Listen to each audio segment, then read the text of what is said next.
De gemeente Noord-East-Friesland wil takom hier 2 oorlogsvliegtuigen bergje. Het gaat onder andere om een Engelse Vickers Wellington die het hier delkaam is, vlakbij Holwert.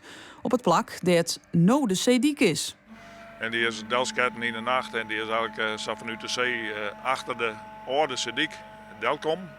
En ik in het sliek verdwenen. Want toen wie die rij in een sliek, nu ben je kwelders, maar toen weer in een sliek. En later in de jaren 70, toen de dik verhegen en dan is eigenlijk de dik bovenop dat vliegtuiglijn wat in de grond zit. En het enige dat ik uitkrijg, dus die meesten zitten er direct nog in.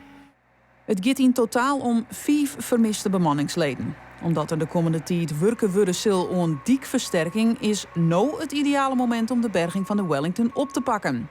Arune Simmer is de eerste onzetdien om de bommenwerper te vinden. Mooi groen detectie. Magnetometer met veranderingen van het aardmagnetisch veld. Die veroorzaakt worden door metalen voorwerpen in de grond. Nou, dat meten we, dat zien we in een soort grafiek terug. En aan de hand daarvan kunnen we vaststellen of er iets ligt of niet. Even verderop in het Noorderleeg moet ook een vliegtuig burgen worden. Het gaat hier om een Messerschmitt, een Duitse jager, die het 100 meter diep in het sliek verdwenen is. Die wie daar aan het oefenen. En die is bij het oefenen in de groensketten. Het weer een hele onervaren piloot nog, die het eigenlijk nog net vochten heeft bijvoorbeeld. In de oorlog, dat zijn nog jonge jongens. Hè.